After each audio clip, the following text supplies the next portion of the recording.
Hi everyone, welcome to my channel. Today I will present to you my new drink, Virgin Vermouth Cobbler. It's an non-alcoholic variation of one of the classic cocktail, Vermouth Cobbler.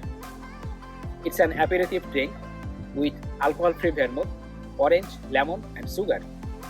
Before preparing this drink, I will share one of my memorable experience with you. To discover the history of vermouth, I had the opportunity to visit one of the famous and ancient vermouth distilleries, La Canellese.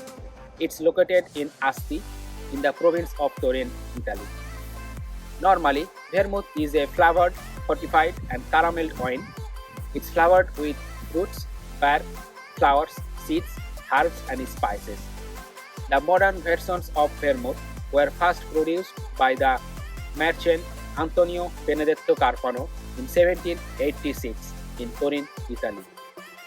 Before his recipe, it was traditionally used as a medicine for stomach problems. About 400 BC, the recipes for the infusion of wine date back to ancient Greece. At that time, wine infused with various herbs and spices was commonly used. It was prepared in a pharmacy to act as a medicine for stomach problems.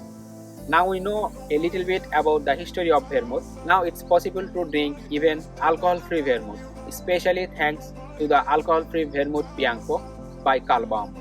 It's a dried and produced with Spanish alcohol-free Chardonnay wine. It's flavored with wormwood or artemisia, Chevrolet orange and grapefruit. So let's go how to make it.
Thank you for watching my video and see you at the next video.